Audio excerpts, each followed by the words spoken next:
Yes, good evening to you all. I'm by the name of Rutamaguza Abdunul, and today we are to talk about the challenges that we get at our workplace, and then how can you solve these challenges. Basically, we're reading some of the insights, some of the solutions you can be doing, and some of the challenges as we discuss further. If you have any solution, then you can comment. Yeah, you can comment. So basically, what we are going to talk about today, we should talk about the most common problems at work, how to overcome challenges at work, dealing with difficult situations at work with some bit of examples, problems that occur when working in a team, and then how to solve problems in a team. So some of the common problems at work we may have here, we have a lack of proper training for new and existing employees, because basically may have some challenges to fit in the company. Then there's poor communication between the employees and the upper management. I think that's common in all the companies. Then ineffective employee recognitions. We have really worked, but sometimes you don't feel that you're not given, you're not appreciated, even if it's verbal. You don't get any verbal appreciation, even if it is how you are treated and the like. Then inflexible schedules or lack of work or life balance, because basically you have your schedule, but then you are loaded with more and more and more work which even outside your job description. Then we have staff conflicts, harassment or bullying. That's also common. We have lack of organization, excessive or improper company policies. Then also we have dealing with change. So dealing with change involves maybe staff turnover, because sometimes you may be a manager, but then you keep on losing staff, and then more staff are coming in, you have to train them. Then you have client changes. Those are into marketing and the like. Your clients have been changed. And then managerial switches. So you're in the administration, you have an administration role, but then you have challenges in administering the people you're working with. So inadequate management is also a challenge. Then we have some discrimination, like gender. How you feel like some ladies feel they have that kind of discrimination they face at workplace. So some of the above challenges, I can give maybe the general solutions you can have. We have in case you are having the first challenge, it's about the conflicts or a heated situation where emotions bubble with a workmate. Most cases it's better you stay leveled. Even if someone is high, you rather act a fool, because basically when everyone is high, you may end up saying out things that are personal, and yet this is the person you're going to work with. And in most cases, if you need to make a decision or take action, keeping your emotions in check, and remaining professional can help you to solve these challenges, because it's not that it's going to go forever. So in case you have a battle or you're in heated argument with your colleague, your workmate, it's better you keep your calm and remain professional. You have seen it at work whereby someone will spill the beans, bring out secrets, and now that will all change how you're going to be interacting. Second, in such of a kind of a situation, remember that feelings are not facts. Look at the information that's available to you and give yourself a few hours to calm down before you move on. Once feelings have gone away, you'll be glad that you have shown some restraint, because in most cases things can be solved in an easier way. But if at all your emotions go beyond, when you're using your heart instead of using your brains, most cases you may mess up everything. Sometimes you may be having conflict with your boss, and then you body shame that person, or you talk about a failed relationship they had, or you talk about why they're not getting married, why they're having a low salary, why they are, you get the point, eh? So basically, when you think you have this fact in mind that when you remember that feelings are not facts, you can really calm down and stay professional. And sometimes, in case of those heated arguments, first ask yourself, where did I go wrong? Where did I go wrong? Because sometimes you may feel you are the one who's being put down, but ask yourself, how did this come to? How did you end up here? You may find that then you are the cause, the one who triggered this reaction. Because basically, even if someone has come in full force, it's better to calm down. You can even walk out of office, or just stay quiet, or find something else to distract you. But then after that argument, find out, ask yourself where you went wrong. Because sometimes it may be the cause, but then just because they are overreacted, and you might be the cause. Because basically, were your expectations unrealistic? Perhaps you work hard, but you're always the most approachable person. So sometimes that reaction can come out, but then when it's your personal attribute, your personality is having a challenge, and then you feel like it's normal.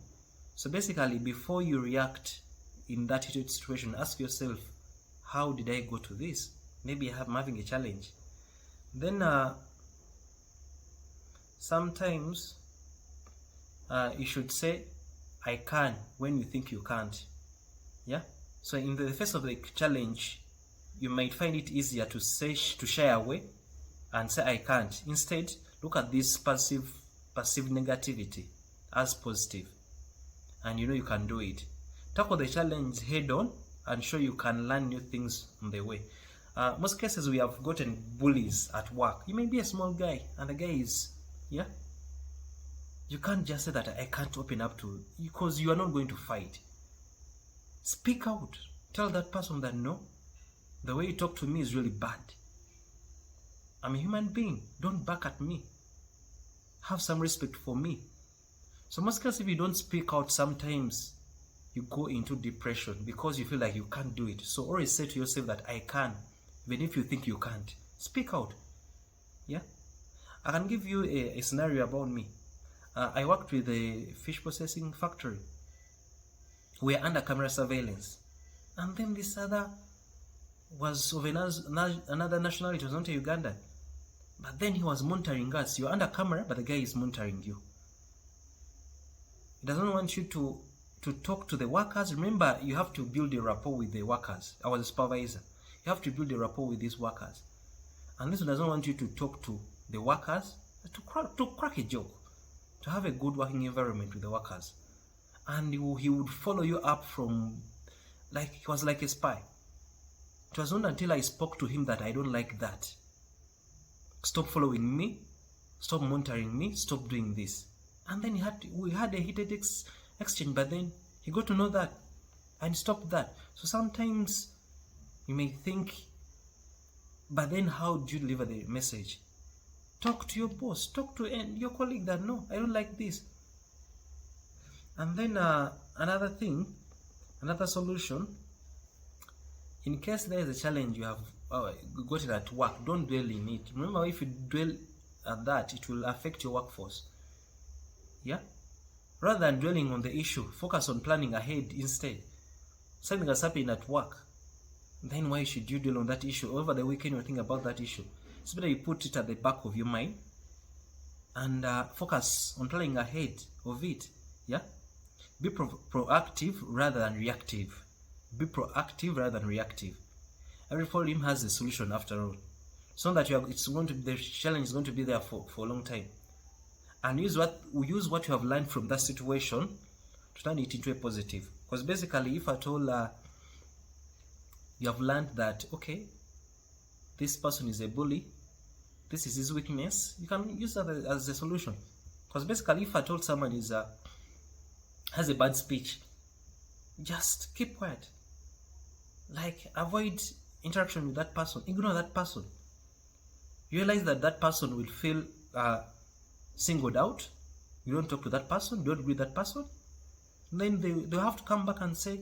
And sometimes these bullies, when you single them out, when you don't talk to them, they come back and they tell the other people that this guy is tough, this guy is, now that is the solution.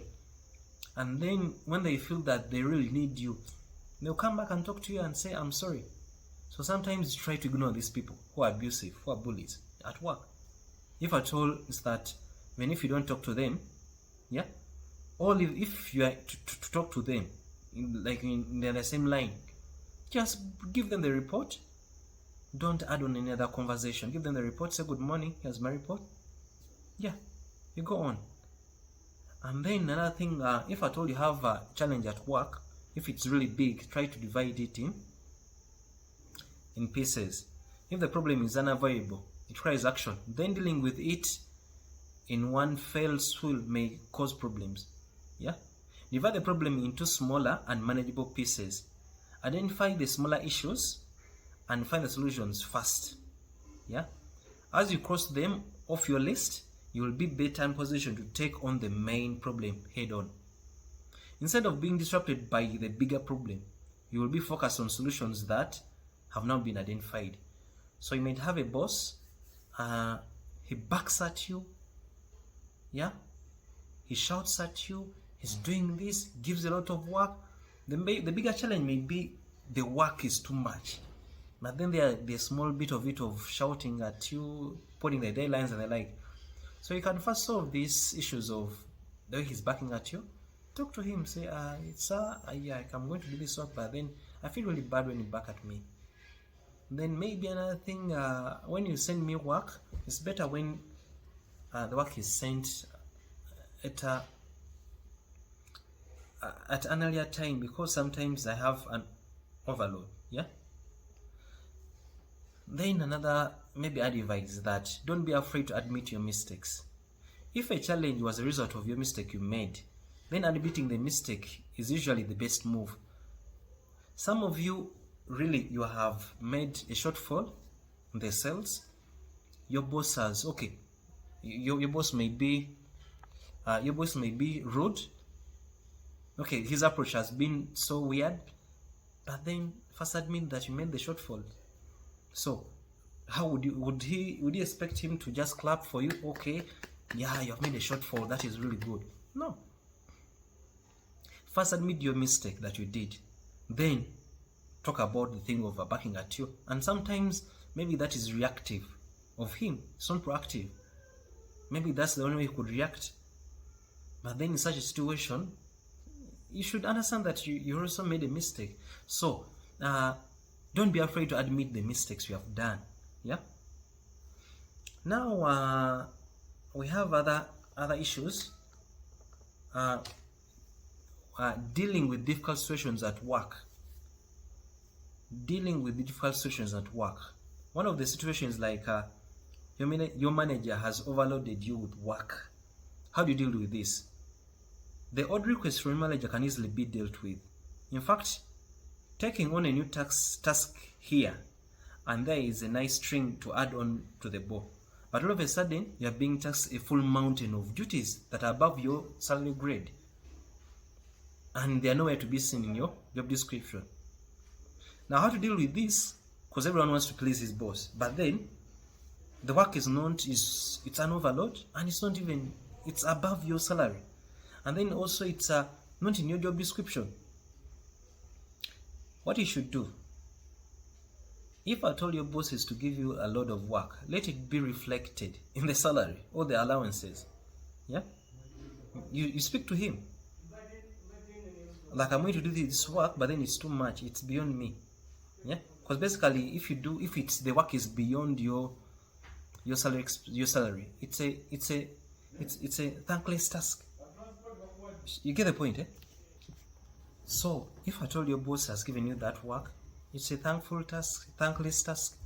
So basically, if I told you can do it, but then if it becomes a problem that is loading you the work over and over and then, and this work overload as it's now affecting your actual duties, your duties in roles and your responsibility, then you should learn to say no. Because some of you fear to tell your bosses, but if at all you have your daily activities you should do, but then it's giving you work outside your schedule of duty, learn to say no. Yeah, because basically it will affect you in another. First of all, you won't even perform your duties that you should be performing. Yeah. So, and then we have also a challenge of working on a group project with colleagues that don't get on with. Yeah, and basically this can affect the results.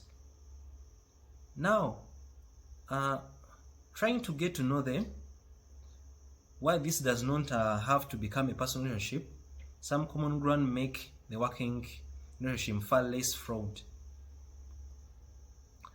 So what you should do is try to greet someone, because if I told you are working in a group and someone you're not getting along, try to greet them good morning. Yeah, greet them in the meeting, offer a drink, offer them lunch. Now there you are creating a rapport. Yeah, if I told you in a group but then you don't get along with some people, the first solution, try to greet them. That's really cheap. Then trying to call them for a meeting, that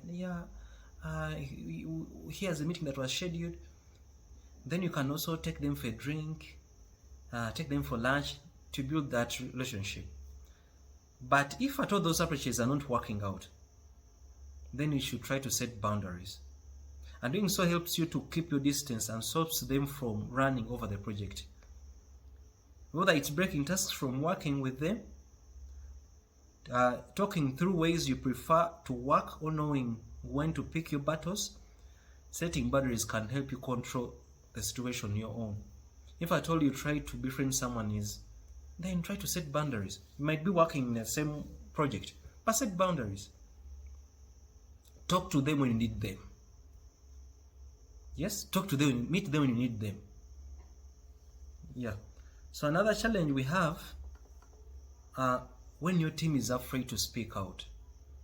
That's a challenge. When your team is afraid to speak out. We have some people on the top level. Yeah, because being a manager does not preclude you from dealing with challenges, and this the issue is very big, because those ones below you may be afraid to speak out. So in most cases, what you should do, it should be an open book. You should have that welcoming outlook. Some of you, there's a way you might be your managers, but there's a way you tend to make your office so scary that like no one should approach you. Yeah, like when you're in their meeting, try to talk to them. Yeah, because basically here you should invite them on your team for views and points. Some of you, why they are afraid to speak to you, you just give orders, but sometimes invite their opinions. What are their views? The way, if I told that's the way you do your work, they won't be afraid to speak out. They will talk to you. If I told you, tell them, okay, here's what's happening at work. We have these challenges, we're having this. What's your opinion? I mean, if you may not buy their opinions because they're in a managerial position, sometimes they feel they are part of the team. So if I told your team is afraid to speak to you, it's your challenge, because you don't have that open book, you don't have that outlook, you don't have that welcoming personality. You should change it by having a rapport with them. Then another challenge you might be having, you want to make a complaint to the director. Sometimes you can be having issues with the topmost management. Yeah. And when situations reach a boiling point, it might feel like going straight to the top is the best way. So you'll be having issues here down at the bottom, but then for you want to go to take a complaint to the director. This is a big challenge. Some of you do it, and most cases these directors send you back because we have the hierarchy. Yeah. But by skipping a few ranks to make yourself heard, you run a risk of irritating those above you. If you're having a challenge, never go from your line supervisor, then you go to the supervisors of your supervisors. You will be irritating those above you, and actually you will be recognized for that you are ever complaining. Yeah. Then how to deal with you? You need to, if you need to make a complaint for whatever reason, then always go to your line manager, someone who's next to you. Then that person will forward it. If at all you cannot handle it, will forward it. If the issue does not directly involve you, then be sure to label a complaint as a concern. Yeah, bring it as a concern, but don't bring it as a complaint. And should it be your line manager who's in wrong, then it's at this point you can go direct to their supervisor. You get the point? But then you have an issue with a colleague, you have a supervisor, but then you want to go to the director. There you are wrong, because as here it's mentioned is that you risk irritating those above you. Yeah, because the line manager will be like, you don't even recognize me. But if at all it's your supervisor, then you can go to the top. Another issue we have,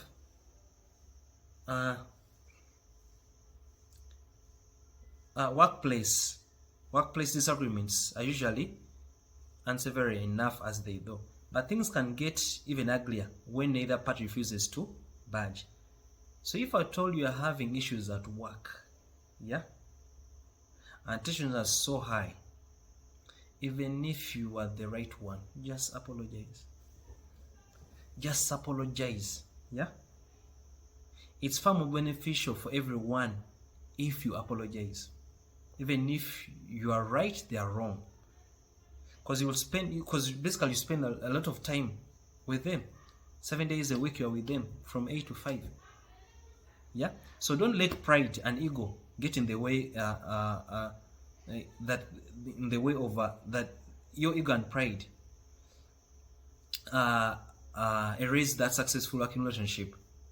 So even if there are heated arguments at work, it's better just apologize, because for the sake, even if you're the one who's right and they're in wrong, and they feel that they are right and you're in wrong. So we have challenges that happen when you're working in a team. Working in a team, you might have challenges. 1, you might have a lack of trust. 2, poor communication. 3, personal conflicts. 4, non-sharing information. 5, poor engagement. 6, working in silos. You're supposed to work in a team, but someone is working in silos. Some of the solutions of how to deal with to deal with lack of trust. You're in a team, but there's lack of trust. Team building activities can really bring in some trust. Yeah, go for an outing together as a team, because after working on something, try some mind games, try some games, try some sports. There you can build trust. Yeah, it can be great to set the tone of the project and strengthen bonds between members. So if you realize that there's lack of trust in your team, try some outdoor games, try playing some chess, try to go out, go to a maybe have lunch together. Yeah, then we have how to deal with poor communication. Maybe you're supposed to work in a team, but then there's poor communication. Basically, the team leader has to streamline how communication should be done. Sometimes we have vertical communication and horizontal. It should be which kind of message should be given vertically, yeah, for all those vertically from up to down, then horizontally those on the same level. So poor communication comes about when you don't know which kind of information you should be giving horizontally and vertically. Which kind of information should be going to those on top and those the colleagues. So, and also you should make sure the modes of communication. Have you decided to go on WhatsApp? Is everyone comfortable with WhatsApp? Are you going to go for Zoom? Is everyone up to date with that kind of technologies? So, even if it's a video call, group messaging and the like, make sure that all your team members are comfortable with that kind of communication. Another problem that comes in working as a team, we have dealing with personal conflicts. Yeah, You might find that in your team, we have around 2 or 3 people, they have some personality conflicts, whereby maybe they liked the same girl, maybe they had issues of a previous task they were given. You as a team leader should adjust their duties, whereby their interaction is kept minimal. Yeah. If at all you know this A and B have conflicts in the team, make sure their interactions, their work, their interaction is kept minimal, such that, because when they conflict, remember, it's going to affect the whole team. If at all they get out of hand, even if you have kept the interaction minimal, you can bring in the HR and brings the policies. But then before doing that, make sure the interaction is kept minimal. Then we have another one. We may be in a team, but we have people who don't want to share information. We have those people who are so selfish. You're on the same project, but there's no information. What you should do as a team leader to solve this problem, you could set file sharing platforms and make it a rule, yeah, and make these platforms available to everyone. You can decide to open up a Google Drive and tell every individual, after doing your work, put in a Google Drive and make the accessibility open to everyone. You can create a WhatsApp group and make sure that every individual will have to post their work in that group, and everyone has access to that information. If you realize that people are selfish, remember, information sharing is really nice, crucial when you're working on the same project as a team. So if at all you have to deal with people not sharing information, make sure that you create a platform whereby you order everyone to share the information in a pool, and then give access to everyone to access that information. Then another challenge we have, you may be working as a team, but then we have people who like working in silos. Yeah, you have, but then he wants to work alone. A team that functions together as a unit stands them in a good stead. And when the team breaks into isolated mini teams that don't interact, then this lack of cohesion can result even for the failure of the whole teamwork, the work. So what you should do to solve this challenge, yeah? Scheduling regular meetings can be beneficial because there be more interaction. Because meetings, they bring all of, you'll be working the same project, but then they are sub teams. But having regular review meetings, we have management meetings at work. Basically, even at work, we have different departments. But having management meetings every Monday, sometimes people tend to reconnect, yeah, with each other, and they bring that brings greater collaboration in the future. So basically, those kind of meetings are like, let's have lunch together. Because sometimes we may say that let's not have lunch in office. Let us have lunch in the restaurant. All of us. It can bring that connections with your people who love to work in silos. So basically, those are some of the challenges we find at work, and I've provided some of the solutions. So hopefully you can have a change at your workplace. Hopefully there will be a good working environment with your colleagues, with others, a team, with your bosses, and I just wish you luck. Don't forget to subscribe and share the video. Thank you. Have a good day.